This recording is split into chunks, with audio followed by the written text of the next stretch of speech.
Welcome to the Deep Dive. Today we are tackling a case, a really difficult one, that just gripped the UK for weeks back in early 2023. It captured everyone's attention and, frankly, sparked this huge, often quite troubling public involvement. We're focusing on the disappearance and, tragically, the death of Nicola Bulley.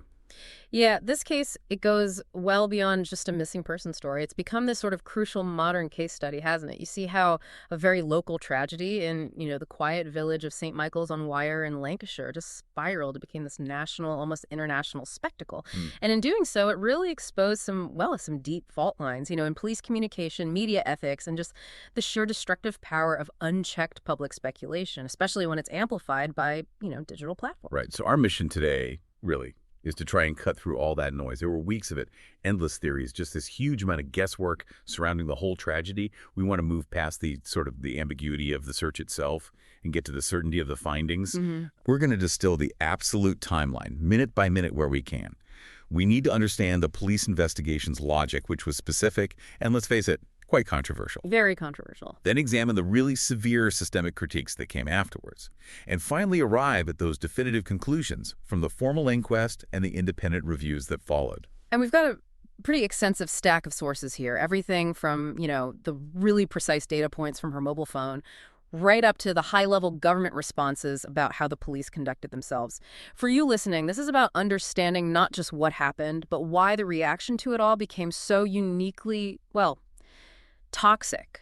How did this private loss turn into such a public battleground? Okay, let's unpack this. And I think we need to start right at the very beginning, understanding the precise mechanics of how she vanished. So, Nicola Bulley. She was 45, a mortgage advisor, mother of two, lived in Inskip, but was often in St. Michael's on Wyre, dropping her kids at school. And the events of that Friday morning, January 27th, 2023, they're so clearly marked out by her digital footprint, aren't they? Yeah. Which just makes the suddenness of her disappearance even more stark. Can you tell us a bit about the background factors the police were working with right from the start? Yeah, before we dive right into that timeline, it's probably important to just frame this a bit. The sources do confirm that Nicola Bulley had certain vulnerabilities that were known to the authorities. She was getting treatment for perimenopause, and this was later connected to a known, though private, issue she had related to alcohol. Okay.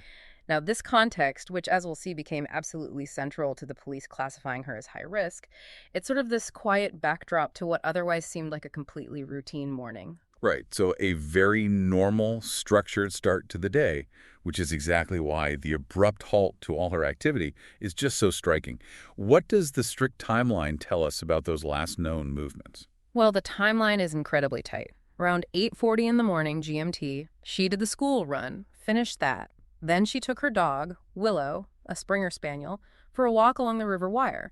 This was, a route she knew well, seemed quite relaxed, and the dog was off its lead. Everything pointed towards comfort, routine. And this is where her digital activity becomes so vital, giving us these fixed points in time, like breadcrumbs almost, leading right up to the riverbank. Exactly right. At 8:53, she's clearly professionally active. She sends an email to her employer. Then, just 4 minutes later, 8:57, she's planning ahead, sends a text to a friend, arranging a play date for their children. So she's engaged, functioning normally. Completely. And then, at 9:01, she joins a work call, a Microsoft Teams video conference. Now, we know she was just listening in, her camera and mic were off, but that active connection confirms she was still there, still moving, still capable of interacting with her phone, at least. Okay, so actively participating in her life, planning things, listening to a work call, and the last actual physical sighting happens soon after that. Yes, around 9:10 a.m., that's the last time a witness definitively saw her walking in a field right by the river. The dog, Willow, was still with her, still off the lead. That's the final human confirmation we have of where she was. Now, that 9.10 mark is so important because the very next data point we have isn't a sighting. It's purely locational, based on her phone. That's correct. At 9:20, the phone's location data suggests the device itself is stationary, and it's believed to be right in the immediate vicinity of a particular bench by the riverside. So the investigation places her, or at least her phone, at this one specific spot. And this spot, this bench, it basically becomes the absolute epicenter of the whole search effort. And there's a really crucial technical detail about that Teams call itself, isn't there? Something that narrowed the window of her disappearance even further. Yes, it's a small detail, but it becomes incredibly significant. The Microsoft Teams platform, the one she was connected to, it has this automatic feature. The call just terminates itself if it detects 10 minutes of inactivity or silence. Oh, okay. The call she was on ended at 9:30 a.m. So this means the phone must have remained connected and active on that bench for at least 10 minutes after she, or the phone, got there. But crucially, the system logged inactivity. That's a really chilling marker in the timeline. And the scene itself was discovered just minutes after that call automatically dropped. Yes, remarkably quickly. At 9:33 a.m., just 3 minutes after the team's call technically ended, a passerby came across the scene. The phone was found sitting on the bench, still connected to the work network, and the dog, Willow, was found nearby. Let's pause on the dog for a second.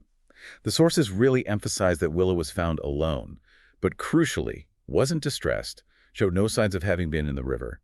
Why did that detail immediately sort of break the simple logic of an accidental fall for so many people? Well, that detail is absolutely central to why the family and later the public really struggled with the police's early hypothesis. I mean, think about it. If someone falls suddenly, accidentally, into a fast-moving river, especially if they're interacting with their pet, the animal's typical response is usually immediate distress, frantic barking, maybe even trying to follow them in. Right, makes sense. Finding Willow alone, off the lead, but apparently quite calm and, importantly, dry near the bench. It just suggested a disappearance that was sudden, maybe quiet, perhaps almost instantaneous. And that led a lot of people, initially at least, to discount the river as the main site of the tragedy. So that 15-minute window from the last sighting at 9:7 to the estimated time of entering the water around 9:22, it just became this complete vacuum, didn't it? And because the physical evidence was so minimal, it was just ripe for every possible theory to fly. Exactly. And this minimal but intensely ambiguous scene, it demanded an immediate response from Lancashire Constabulary. Their very first defining action was to classify Nicola Bulley as high risk. And that initial assessment really dictated the entire direction and, crucially, the scale of the investigation that followed. Okay, for listeners who might not be familiar with UK police procedures, what exactly does classifying someone as high risk mean in practice? Why is that distinction so important operationally? Right, so high risk is basically the highest grading a missing person case can get. Operationally, what it means is the police have to throw significant resources at it straight away. It gets priority over almost everything else, and they often deploy specialist units immediately. It shifts the whole thing from just a general inquiry into a full-blown emergency mobilization. But, and this is key, it also means the police need to have a strong, demonstrable reason for escalating it that high. And their justification was those specific vulnerabilities we touched on earlier. Can you explain a bit more how the police used that private information to justify classifying her as high risk right away? Yeah, they use it essentially to build their initial working hypothesis. The police justified the high-risk rating by pointing to Nicola's documented struggles with alcohol, which they specifically linked to difficulties she was having related to the menopause. And critically, the sources confirmed that police and health professionals had actually been called to the family home just 2 weeks before, on January 10th, following what they called a concern for welfare report. Oh, okay, so there was prior contact. Exactly, and that prior event gave them the sort of institutional knowledge they felt they needed to conclude that she faced a higher risk of accidental harm than, say, a typical missing person might. So the police were operating with this confidential background information, suggesting an inherent vulnerability. And that allowed them, at least internally, to pretty much dismiss the likelihood of anything suspicious or criminal happening very early on, which led directly to their very firm working hypothesis. Precisely. Very, very early in the investigation, Lancashire Constabulary went public, stating their working hypothesis was an accidental fall into the River Wyre. They stressed repeatedly that there was absolutely no evidence of suspicious activity, no foul play, no third-party involvement. This became the force's unwavering official line, and it was designed, really, to narrow the search focus exclusively onto the river and its immediate environment. But this immediate, very firm stance, it clashed instantly and quite emotionally with the family's perspective, didn't it? And that contrast created the first really major crack in public trust. Oh, it was a huge psychological disconnect. Nicola's family, her partner, they just found the accidental fall theory completely unconvincing. They expressed intense skepticism, saying it just wasn't supported by the evidence they saw at the scene, namely, the calm dog, the phone placed carefully on the bench. Her partner, Paul Ansell, was very vocal publicly, saying he was 100% convinced she hadn't gone into the river. Wow. That creates this fascinating tension, doesn't it? You've got the police relying on structured data, prior vulnerability assessments, professional experience perhaps, and then you've got the family relying on gut instinct, deep personal knowledge of Nicola. How did the police try to manage that early contradiction? Well, they essentially managed it by doubling down on their scientific confidence, if you like. Police superintendents kept reiterating publicly that the river fall remained the single working hypothesis, and they were, quote, as sure as they can be that she hadn't left the immediate area of St. Michael's on Wyre. Initial search efforts, like tracing every possible witness, remember the woman in the red coat, the woman pushing a pram? Yes, I remember those appeals. They were quickly identified and ruled out, which only confirmed the police's belief that all the evidence pointed inwards towards the river, not outwards towards some broader kind of disappearance. But the paradox just deepened, didn't it? Because despite this absolute confidence, there are really extensive early searches of the river itself, the river banks, tracing the wire all the way out towards the sea. They yielded absolutely nothing physical. And that dead end just amplified the skepticism from the family and very quickly from the public, too. That initial dead end, that was the critical failure point, really, for their communication strategy. The public saw this high confidence from the police, but absolutely no physical results, juxtaposed with this desperate disbelief coming from the family. And that mismatch, that gap, it created the perfect breeding ground for alternative theories to just flourish, no matter how certain the police were internally. As you said, those initial searches found nothing, yet the police stuck to their hypothesis. This failure then triggered this immediate escalation in resources, didn't it? Turning the search into a massive institutional effort.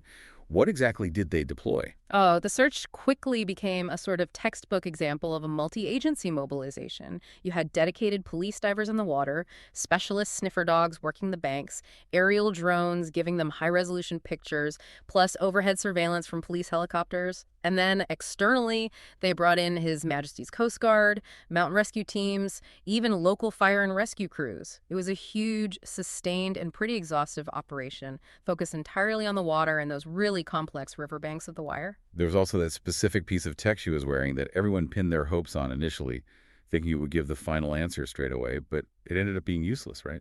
Yeah, that was the Fitbit. She was wearing a pretty sophisticated activity tracker. And, you know, in a perfect world, that device could have given them precise location data, maybe even heart rate readings showing a sudden shock, or movement patterns right up to the last second. But the investigation found its last data sync had actually happened before she disappeared that morning. So without a recent sync, the account was basically technologically useless to the police. It just eliminated another potential key investigative avenue and forced them back to relying on the phone data and, hydrological modeling. It was another small frustration that just compounded the mystery. And all that frustration, that information vacuum, eventually led to an external player getting involved. Someone who, maybe well-intentioned, ended up adding a huge amount of confusion to the public story. Peter Falding and his company, Specialist Group International. Ah, yes, Falding. His involvement was a massive turning point in how the public saw the search. His team brought in this highly specialized gear, particularly side-scan sonar, which is specifically designed to find submerged objects or bodies in murky water conditions like the Wyre. And Falding himself, he was a very vocal public figure, wasn't he? His commentary immediately got immense media attention.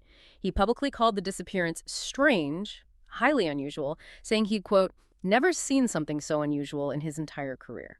Right, and his public statements seemed almost immediately to contradict the official police line, didn't they? Just by introducing that idea of strangeness, it cast doubt on their competence. That was precisely the damage. You had Falding, an external expert, appearing very confident using this high-tech equipment, and then after his team did this extensive search of the specific stretch of river where the police detectives believed she must have gone in, Falding's team finished up and announced publicly they couldn't find her there.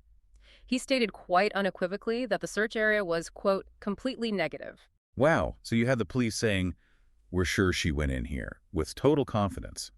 But then a respected private expert, using supposedly superior underwater tech, says, nope, she's not where you think she is. That must have created a massive credibility crisis for the police. Oh, absolutely. And Faulding even went further. He expressed his personal belief that it was pretty unlikely she'd been swept far out to sea, arguing the distance was just too great for a body to travel that far in that river environment without being found much quicker. So this public conflict, the expert versus the police, it created the perfect storm for public skepticism. It led people to think, well, either the police are hiding something or they're just fundamentally incompetent. Right. Because the failure of two major high-tech searches of that primary location, well, for many in the public, the only logical alternative left was foul play. And this forced the official police search to dramatically change direction, didn't it? Even though the police internally still seemed to believe their original hypothesis. Yeah. By February 9th, because of the pressure, because of the failed initial sweep, the official search had to shift its geographical focus. They moved downstream from the local St. Michael's area, right down towards the mouth of the River Wyre, out into Morecambe Bay. They were following hydrological models suggesting the body might have traveled further than they first thought. But this shift, to many observers, just looked like a confirmation that the police had been wrong about the initial location all along. And Faulding's high-profile involvement, it didn't come without professional consequences for him either, did it? No, it didn't. His conduct, especially that public commentary, which contradicted and, you could argue, actively undermined the official police work, it led to him being formally removed from the National Crime Agency's Expert Advisors database, pending a review. It really highlights that institutional tension, doesn't it? Between external expertise, however well-meaning, and the hierarchical structure of a major police investigation. His attempts to help ultimately just complicated the facts and really damaged the investigation's standing with the public. So after weeks of this intense searching, all the public drama, the institutional conflict, the facts were finally and tragically established. It was February 19th, nearly 3 full weeks after Nicola Bulley vanished. 3 weeks. 3 weeks of national focus, ending with such a grim discovery. Tell us about the recovery itself. The recovery happened when 2 members of the public, just walkers, discovered Nicola's body in the River Wyre. Now, this was about a mile, maybe 1.6 kilometers, downstream from that central search area near the bench in St. Michael's on Wyre. And crucially, the body was found right next to a fallen tree, tangled up among reeds and really dense undergrowth. Okay, so the location, while it wasn't right by the bench where Faulding had focused his search, it still fundamentally confirmed the police hypothesis that she had entered the water back in the village. Exactly. It validated their core theory, even though it also demonstrated just how incredibly difficult searching that complex river environment actually was. Being trapped by a fallen tree and hidden by that thick undergrowth, well, that explains why even the extensive high-tech searches on the surface failed to find her initially. It also explains why the police, despite all the scrutiny, remained so confident internally that she was somewhere in that river environment. But the recovery scene itself, even in that moment, which should have brought some closure, it highlighted just how unhealthy the level of public obsession and sensationalism had become. Oh, the invasiveness was deeply disturbing. The sources specifically note that immediately after the body was found, the scene was just overrun by members of the public trying to get photographs of the police operation, of the recovery site itself. People were climbing over fences, trying to get past the police cordon, and astonishingly, some were even pretending to be journalists, just to get closer to what was obviously a deeply sensitive scene. That's unbelievable. It speaks to a complete breakdown of basic ethical boundaries among some people. Absolutely. It was chaotic and profoundly disrespectful, a real intrusion into a family's tragedy. One man was actually arrested later and bailed on several charges, including malicious communications and perverting the course of justice, specifically related to him recording video from inside the police cordon. It just underscores how public engagement had shifted from, concerned searching early on into something far more invasive, and in some cases, actually criminal. And the recovery then led pretty quickly to the formal processes, identification, and the inquest. Yes, on February 20th, the body was formally identified as Nicola Bulley using dental records. The formal inquest followed quite swiftly, concluding in June 2023. And this is the point, really, where the facts stopped being hypotheses and speculation and became hard legal conclusions. What were the definitive data points and findings that the inquest finally put on the record? Well, the inquest confirmed that timeline using precise data analysis. They looked at the mobile phone data, the Fitbit data, and suggested she entered the water at 9:22 a.m. Now, that places the point of entry very, very close to that bench where her phone was found just minutes later. And most importantly, the final finding from the coroner was absolutely definitive. The cause of death was accidental drowning. The coroner's report tackled those months of speculation head-on, didn't it? It did, very directly. The inquest concluded there was absolutely zero evidence that she had been harmed, assaulted, or influenced by any third party before she entered the water. The clothing recovered with her, including her boots and a harness, it was all consistent with an accidental fall and subsequent drowning. So, therefore, that initial heavily criticized working hypothesis from Lancashire Constabulary accidental fall and drowning was ultimately proven correct by the scientific and forensic evidence presented at the inquest. So the actual mystery of the disappearance was solved, but the huge institutional and social damage caused by the search itself, that remained. Yes, and this is really the analytical core of our deep dive today. The Establia facts ultimately confirmed the police's basic theory was right, yet the process of getting to that conclusion was just widely condemned.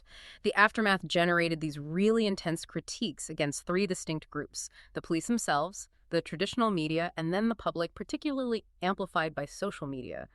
This critique is such a vital lesson in modern crisis management, isn't it? Okay, here's where it gets really interesting. Let's break down those failure mechanisms, starting with what was probably the police's most controversial single decision. Yeah. That public disclosure of Nicola Bulley's private health struggles. The decision to publicly release details about her struggles with alcohol and the menopause, that was the absolute flashpoint for the political and social firestorm that followed. Now, the police intended for this disclosure to justify why they'd classed her as high risk and explain their unwavering certainty that the case wasn't suspicious. They hoped it would, stem the relentless flow of conspiracy theories. But the strategy just backfired spectacularly, didn't it? It created a whole new PR crisis for them. Oh, it became a huge scandal. It prompted intervention right from the top. The Home Secretary at the time, Suella Braverman, formally demanded an explanation and justification from the force. Concerns were voiced publicly by the Prime Minister, Rishi Sunak, the leader of the opposition, Keir Starmer. Even senior women politicians started weighing in, which really broadened the critique beyond just operational failure into these quite serious allegations of systemic sexism. Penny Mordaunt, who was leader of the House of Commons then, she was particularly outspoken, wasn't she? She was. She called the health revelations shocking, disturbing. And the former Victims Commissioner, Vera Baird, she really articulated the core dilemma of that disclosure perfectly. She said, look, if these private details were genuinely crucial to help find her, they should have been released immediately, on day one. Right. Makes sense. But if they weren't necessary for the search itself, then releasing them later looked like nothing more than an attempt to manage the narrative by focusing on the victim's perceived instability. Baird argued pretty forcefully that this later release carried sexist overtones, suggesting, that a vulnerable woman was somehow inherently prone to accidental death, almost blaming her for it. That shift of focus from the investigation's potential failings onto the victim's character, that's a really powerful critique, isn't it? Absolutely. Zoe Williams, writing in The Guardian, argued very strongly that the level of detail released was completely unnecessary. She suggested it, quote, appeared to be introduced purely to discredit her as a rational actor. Effectively, it shifted scrutiny away from the police's failure to find her quickly and onto the perceived personal failings of the missing person herself. And that generated this really damaging perception of victim blaming, which just severely undermined the already fragile public trust in the police handling of the case. So the police were trying to shut down speculation, but the method they chose just ended up fueling a completely different and arguably deeper controversy about privacy, ethics, and gender. That's the tragic irony of it. And beyond that specific disclosure, the overall communication strategy of Lancashire Constabulary was just widely condemned. One source famously called it a car crash communication strategy. Their failure to maintain a consistent, transparent, proactive briefing schedule. It created the very information vacuum they were supposedly trying to fill. This sort of passive communication, combined with the family's very public skepticism, actively ensured that rumor and speculation would just dominate the whole narrative space. And if the police kind of created that vacuum, then the traditional media driven, let's be honest, by competition and the inherently sensational nature of the case, they just rushed in to exploit it, often seeming to ignore fundamental journalistic ethics in the process. The family's public statement condemning the press. That was one of the most powerful moments in the aftermath, wasn't it? What specific actions led to that really strong outburst? Yeah, after the body was found, Nicola Bulley's family publicly condemned both Sky News and ITV News by name, saying their conduct was shameful. Now, this condemnation came directly from those outlets repeatedly and persistently contacting the immediate family directly, even after clear, explicit requests for privacy during what was obviously their period of highest distress. It really demonstrated this competitive rush for exclusive content that just seemed to utterly disregard basic human dignity. Baroness Wheatcroft's description of this behavior, feeding frenzy, it really resonates with that critique. It does. She called it a feeding frenzy, and that perfectly highlights how the pursuit of sensational content just seemed to override basic professional standards for some. And this behavior was serious enough that it attracted the attention of Ofcom, the broadcasting regulator. They expressed extreme concern over the family's complaints and formally wrote to both ITV and Sky News demanding explanations for their invasive contact methods. That's a pretty significant institutional rebuke for established news organizations. And we also saw elements of the media getting distracted by, frankly, trivial, even misogynistic non-issues, didn't we? Which just underscored the degradation of the reporting quality in some quarters. Yeah, this was arguably the absolute low point. When Detective Superintendent Rebecca Smith held that press conference to try and address the rampant theories, the same conference where she controversially revealed the health details, two columnists from the Daily Mail focused their commentary afterwards not on the complexities of the search or the investigation's difficulties, but on criticizing the detective superintendent for wearing a sleeveless dress. That is just astonishing. Trivializing the incredibly difficult work of a senior officer leading a major investigation purely based on her clothing choice. Zoe Williams, again, rightly identified this incident as a low point for traditional media. It just showed how quick certain segments of the press were to replace any kind of substantive analysis with trivial, often quite personal attacks, further blurring that line between actual reporting and just creating spectacle. The competitive nature of the coverage seemed to ensure the focus stayed firmly on the drama, not on the factual, painstaking, and ultimately tragic process of the search. Which brings us neatly to the final and perhaps most contemporary area of failure, that explosion of speculation and actual physical intrusion that was facilitated and amplified by social media, particularly those sites known for short-form, often completely unverified video content. Detective Superintendent Smith was very specific in her criticism of this phenomenon, wasn't she? What did she say about this whole private detective issue? She was unequivocal. Smith directly criticized social media users, specifically naming platforms like TikTok, who had physically traveled to the search area in St. Michael's on Wyre and were, in her words, playing private detectives. She stated very clearly that the resulting torrent of false information, rampant speculation, and harmful rumor they generated was actively detrimental to the professional police investigation and, crucially, caused immense additional distress to Nicola Bulley's family. And this wasn't just online chatter, was it? It actually led to genuine physical disruption at what was a highly sensitive scene. That's absolutely crucial to understand. The intensity of the intrusion by these amateur sleuths was so high that the police were actually forced to implement a formal dispersal order in the village of St. Michael's on Wyre. These video makers were physically causing a nuisance, they were trespassing on private property, and they were actively disrupting the professional search teams. They weren't just armchair critics commenting online. They were physically inserting themselves into an active emergency operation. That behavior suggests a really disturbing lack of empathy, doesn't it? Prioritizing clicks, views, engagement over the obvious distress of the family and the needs of the investigation. Yeah, the commentary reflecting on this was quite pointed.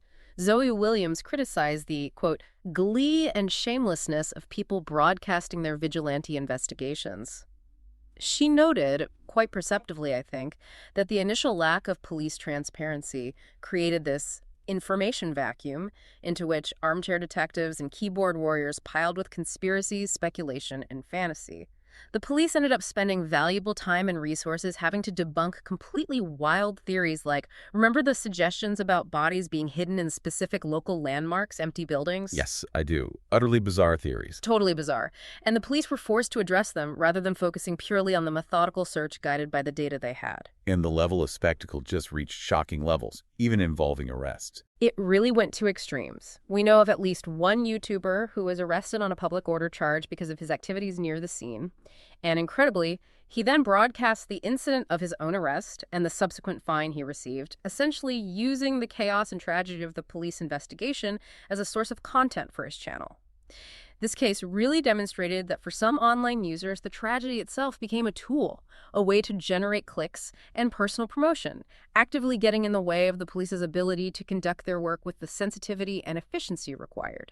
Okay, so given these intense, multi-layered failures across policing, the media, public conduct, it seems absolutely inevitable that formal institutional reviews would follow once the inquest had concluded.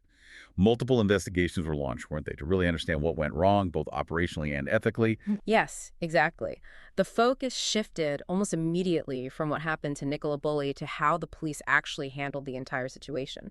And we saw two major independent bodies get involved quite quickly to assess police conduct, which really signals just how severe the perceived failings were. Right. Can you just clarify for the listener the roles of those two key institutional bodies? It's important we understand the kind of scrutiny involved in these reviews. Certainly. So first, you have the Independent Office for Police Conduct, usually known as the IOPC. Now, they are the external police watchdog, responsible for overseeing the conduct of police forces across England and Wales. Their specific remit was to investigate the police's contact with Nicola Bulley earlier in January, specifically that concern for welfare call we mentioned. Their job is strictly about looking for misconduct or wrongdoing by officers. Okay, the IOPC? Yeah. And the second body? That was the College of Policing. Now, they're the professional body responsible for setting standards for policing right across England and Wales. They focus on things like best practice, training, operational effectiveness. The Lancashire Police and Crime Commissioner actually requested a review by them to examine the force's overall handling of the investigation and the search protocols they used. This was much more about institutional learning, identifying systemic weaknesses, and finding ways to improve things for the future. And the IOPC, they concluded their review relatively quickly, didn't they? They did, yes. The IOPC finished its review in May 2023. They found no misconduct or wrongdoing specifically regarding that January 10th welfare check. However, importantly, they did identify two specific areas where the police's procedures could be improved. So while the police hadn't technically broken any rules, their handling of that welfare contact wasn't perfect and needed some refinement. Right.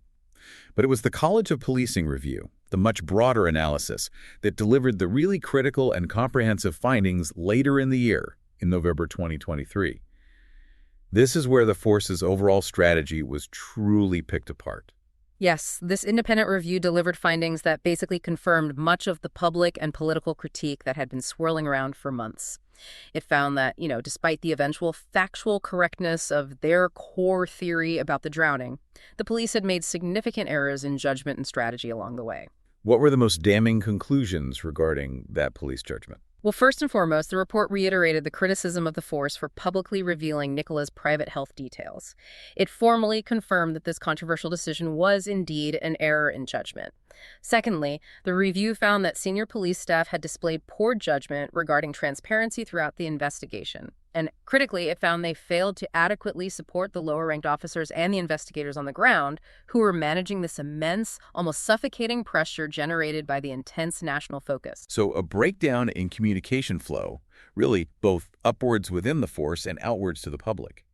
And the consequences of failing to control that narrative, those were formally addressed in the review, too. Yes, absolutely. The review explicitly concluded that the police's failure to adequately and proactively brief the media led directly to what it called the explosion of speculation that characterized those weeks of the search. This formally confirmed the analysis that the police, by failing to control the information flow, effectively ceded the entire narrative to the conspiracy theorists and the more sensationalist parts of the media. The report also had a specific finding about the involvement of Peter Faulding, the private search expert, which is interesting given how much public trust he seemed to command initially. Yeah, the review stated quite clearly that the high-profile, very public involvement of that private search team, Faulding's group, actually undermined the police's professional work and actively damaged public trust in the official investigation. So even though the police hypothesis was ultimately proven right, the perception that an external expert had to be called in and then his subsequent contradictory public statements, all of that was deemed detrimental to the investigation's integrity. It's so clear this case is going to be studied for years, isn't it? Yeah. As just a prime example of institutional failure when faced with intense digital scrutiny. And we even see the sort of lingering impact of that social media sideshow in subsequent media coverage. Absolutely. That 2024 BBC One documentary, The Search for Nicola Bulley, which was a serious, well-produced program with exclusive access, it still drew criticism from some viewers. Why? Because they felt the documentary spent too much time discussing the involvement of those amateur social media sleuths. This persistent focus just confirms that the disruptive role played by those self-appointed detective is now completely intertwined with the case's overall legacy. It's almost as memorable as the facts of her death itself. It really does seem the circus became as famous as the tragedy. And that, I think, ultimately is the core lesson for future investigations in this. We began this deep dive, really seeking clarity. And what we've established is a tragic truth, one confirmed by data, by science. Nicola Bulley suffered an accidental drowning, precisely as the police initially suspected very early on. The facts were settled definitively by the inquest.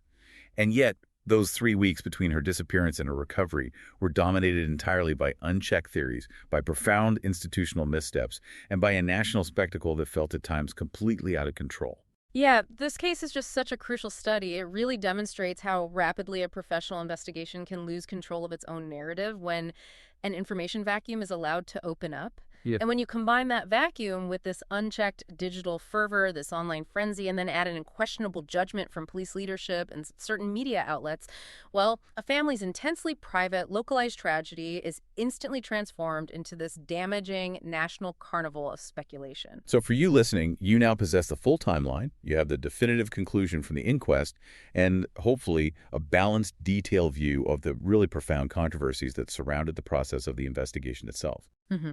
And if we try and connect this to the bigger picture, I mean, that independent review clearly criticized the failures in transparency, the errors in senior leadership judgment, the flawed media briefing protocols. It really raises an important question for the future, doesn't it? What concrete operational safeguards do police forces worldwide need to implement now to prevent community speculation, especially in this age of instant, unfiltered digital broadcasting from actively damaging the integrity of an investigation? That's a huge question. It is. And further to that, what formal responsibility should the digital platforms themselves bear when their user base turns a critical search operation into a spectacle that actively impedes the work of professionals and causes such immense additional distress to the victims' families? The responsibility for managing investigations in this digital age, it seems it's now shared, and finding the right answers, well, that's far from simple.